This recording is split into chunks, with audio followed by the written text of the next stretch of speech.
নমস্কাৰ মই আপোনালোকৰ ওচৰত আহিছো বিশুদ্ধ পূৰ্ণাংগ পঞ্জিকাৰ পৰা প্ৰবোধ শৰ্মাই আপোনালোকৰ ওচৰত আজি এটা বেলেগ বিষয় লৈ আহিছো আমাৰ বিদ্যাৰ্থীসকলৰ প্ৰায় ঘৰতে বিদ্যাৰ্থী আছে বিদ্যাৰ্থী একে নিম্ন খাপৰ পৰা উচ্চ খাপলৈকে বিদ্যাৰ্থীসকল আছে এই বিদ্যাৰ্থীসকলক বাস্তুৰ দ্বাৰা আৰু জ্যোতিষ শাস্ত্ৰৰ দ্বাৰা কেনেকৈ কিছু উন্নতি কৰিব পাৰি সেই বিষয়ে আপোনালোকৰ ওচৰত কৈছো বিদ্যাৰ্থীসকলৰ এটা সাধাৰণ মন্ত্ৰ আপোনালোকক দিছো এই মন্ত্ৰটো আপোনালোকে প্ৰতিদিনে পঢ়াৰ সময়ত যিকোনো এনেকে পাঠ লুটিয়াৰ আগতে আপোনালোকে 5 বাৰ মন্ত্ৰ পাঠ কৰিব সেই মন্ত্ৰটো হ'ল নমঃ বদ বদ বাগ দেবিনী স্বাহা এটো তান্ত্ৰিক মন্ত্ৰ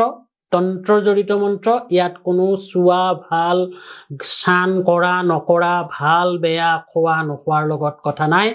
যেতিয়াই আপুনি পঢ়িব বিচাৰিব তেতিয়াই এই মন্ত্ৰটো 5 বাৰ গাই আপুনি পঢ়িব আৰু পঢ়া কৰিলে আপুনি তাৰ পৰা সুফল প্ৰাপ্তি হ'ব বা প্ৰতিযোগিতাত যোৱাৰ আগত এই মন্ত্ৰটো 5 বাৰ গাই গলে হ'ল ইয়াত কোনো অশুভ স্নান কৰা খাদ্য খোৱা ইত্যাদিৰ কোনো একো ফল নাথাকে বেয়া ফল নাথাকে গতিকে আপোনালোকে যেতিয়াই তেতিয়া গাই যাব পাৰিব যেতিয়াই তেতিয়া গাব পাৰিব গতিকে সকলোৱে একেবাৰে শিশুৰ পৰা একেবাৰে যিমান উচ্চ বিদ্যাৰ্থী সকলে এই মন্ত্ৰটো সকলোৱে গাব পাৰিব দ্বিতীয়তে এটা ক'বলৈ ওলাইছো আপোনাৰ কলা শাস্ত্ৰ আৰ্টছ কমাৰ্চ শাস্ত্ৰ অংক শাস্ত্ৰ বাণিজ্যিক আৰু আপোনাৰ সায়েন্স অৰ্থাৎ বিজ্ঞান শাস্ত্ৰ এই তিনিটা শাস্ত্ৰৰ ব্যক্তিসকলে কোন দিশত পঢ়িলে বিশেষভাৱে সুনাম কৰাত বা পঢ়াত আপোনাৰ আগবাঢ়িব পাৰিব প্ৰথমতে কৈছো যিসকলে কলা অৰ্থাৎ আৰ্টছ বিষয় পঢ়িব খুজিব তেখেতসকলে ঈশান কোণ টেবুলখন আৰু নিজৰ মুখখন ঈশান কোণলৈ অলপ হালাই অৰ্থাৎ কোণ কৰি বহিব আৰু টেবুলখনো অলপ অৰ্থাৎ মেজখনো অলপমান হালাই কোণীয়া কৰি ল'ব এই ঈশান কোণত পঢ়া বিদ্যাৰ্থীসকলে আৰ্টছ বিষয়ত সুনাম কৰিব পাৰে ঈশান কোণ মানে হ'ল উত্তৰ পূব কোণাকৈ পঢ়িব লাগে বাণিজ্য বিষয় অৰ্থাৎ কমাৰ্চ পঢ়ি থকা বিদ্যাৰ্থীসকলে নিজৰ টেবুলখন আৰু নিজৰ মুখখন সম্পূৰ্ণ পূবলৈকে মুখ কৰি আপুনি পঢ়ক আৰু এই টেবুলখন পূব ফালে কৰি পঢ়িলে টেবুলখন পূব কোণাকৈ ৰাখিলে পূবৰ ফালে মুখ কৰি অৰ্থাৎ ইষ্টৰ ফালে পঢ়িলে আপোনাৰ কমাৰ্চ বিষয় অৰ্থাৎ বিদ্যাৰ বাণিজ্যিক ক্ষেত্ৰত আপোনাৰ বাণিজ্য বিষয় অৰ্থাৎ অংক শাস্ত্ৰত আপুনি সুনাম কৰিব পাৰিব বিজ্ঞান শাস্ত্ৰ সায়েন্স বিদ্যাৰ্থীসকলে অগ্নিকোণ অৰ্থাৎ দক্ষিণ পূব কোণৰ ফালে অলপ হেলনীয়াকৈ কোণীয়াকৈ বহিলে বিজ্ঞান শাস্ত্ৰ অধ্যয়নত শুভ ফল পায় আৰু সকলোৱে কিন্তু মন্ত্ৰটো নম বদ বদ বাগদেৱিনীটো ক'বলৈ নাপাহৰিব আৰু বিদ্যা লোৱাৰ সময়ত আপোনালোকে আপোনালোকৰ টেবুলত কি থব মেজখনত কিবা এটা থব আপোনাৰ বিদ্যাৰ্থীসকলে যিসকলে সনাতন ধৰ্মৰ সৰস্বতী মাক বিশ্বাস কৰে তেওঁলোকে সৰস্বতীৰ মূৰ্তি এটা সৰুকৈ আপোনাৰ বাওঁ হাতে ৰাখিব পাৰে এই সৰস্বতীৰ মূৰ্তিটো লওঁতে কিন্তু এখন ফটো নহয় বা সৰস্বতীৰ মূৰ্তিটো আপোনাৰ পিছফালেও যাতে গোটা হয় এই গোটা মূৰ্তিহে ৰাখিব লাগে ধৰি লওক এই সম্পূৰ্ণ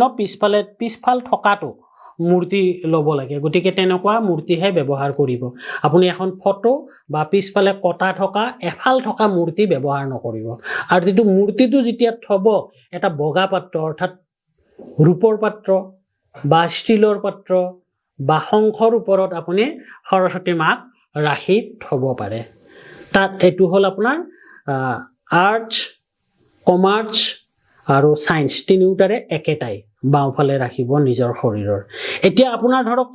বিদ্যাৰ্থীসকলৰ মই গাৰ্জেনসকলক কৈছো অভিভাৱকসকলক আপোনাৰ সন্তানে ধৰক পঢ়ি গৈছে অন্যমনস্ক হৈছে মনত ৰাখিব পৰা নাই বা স্মৃতিশক্তি কমিছে বা অলপ চঞ্চল গুৰুত্বহীন বা আপোনালোকৰ কথা জ্যেষ্ঠৰ কথা শুনিবলৈ অলপ অমান্তি হৈছে বা অতি এলেহুৱা হৈছে তেতিয়া আপুনি কি কৰিব তেতিয়া আপুনি কি কৰিব বগা চন্দন এটুকুৰা কিনি লৈ যাব ডাঠ গোটা বগা চন্দন এটুকুৰা কিনিব সেই বগা চন্দনটো আপুনি পিছি বগা চন্দনৰ লগত যদি আৰ্টছ পঢ়ে তেতিয়া হলে বেলপাত দি তাত অলপ সেই চন্দনটো প্ৰতিদিনে ইয়াতে 2-3 বাৰকে ফুট দিব শুৱাৰ সময়ত দিব সন্ধিয়া দিব পুৱা দিব তেতিয়া স্মৃতি শক্তি বৃদ্ধি হ'ব কাৰণ আৰ্টছ পঢ়িলে অতি মুখস্থৰ প্ৰয়োজন গতিকে বেলপাত শিৱৰ আৰু বিদ্যাৰ কাৰকতা আখৰৰ কাৰকতা সৃষ্টিৰ কাৰকতা বৰ্ণৰ কাৰকতা শিৱৰ প্ৰভাৱ বৰ্ণৰ কাৰকতা গতিকে আমাৰ এই স্বৰবৰ্ণ ব্যঞ্জন বৰ্ণৰ ইত্যাদিৰ সৃষ্টিকৰ্তা গতিকে এই ফুট লৈ পঢ়াত বহিলে আৰু কৰিলে স্মৃতি বৃদ্ধি হ'ব তাৰ পিছত আপোনাৰ কমাৰ্চৰ কাৰণে এই একেটাই বগা চন্দন আৰু বেলগছৰ শিপা ল'ব বেলগছৰ শিপা উঠাই আনি তাক সুন্দৰকৈ চন্দনৰ লগত পিছি ইয়াতে ফুট ল'ব 2-3 বাৰকৈ ফুট ল'ব তেতিয়া হলে অংক শাস্ত্ৰত শুভ হ'ব অংক শাস্ত্ৰৰ কাৰণে বেল আৰু বগা চন্দন আৰু আপুনি সায়েন্সৰ কাৰণে অৰ্থাৎ বিজ্ঞান শাস্ত্ৰৰ কাৰণে কি কৰিব বগা চন্দন আৰু বগা অপৰাজিতাৰ শিপা নাপালে পাত বা ডাল দিলেও হ'ব ধুনীয়াকৈ পিছি লৈ এই দুটা আপুনি আপোনাৰ বিদ্যাৰ্থীসকলক 2-3 বাৰকৈ ফুট দিব আৰু আপোনালোকক আৰু ইয়াৰ পিছত অলপ কৈ যাম আজি এইখিনিতে ক'বলৈ আমি সামৰিছো ইয়াৰ পিছত কম আপুনি টেবুলত কি ৰাখিব সায়েন্স আৰ্টছ কমাৰ্চৰ আপুনি কি ৰাখিব হেতু আপোনাৰ কি টেবুলত কি থলে আৰু কেতিয়া কি বন্তি জ্বলালে আপোনাৰ আৰ্টছ কমাৰ্চ আৰু সায়েন্সৰ বিদ্যাৰ্থীসকলৰ হয় তাত আপোনাৰ বিভিন্ন ধৰণৰ কৰ্পূৰ ফিটকিৰি নিমখ তামৰ বাচন লোহাৰ বাচন ৰূপৰ বাচন এনেকুৱা ধৰণৰ পাত্ৰবিলাকত আমি থব পাৰো গতিকে সেই বিষয়ে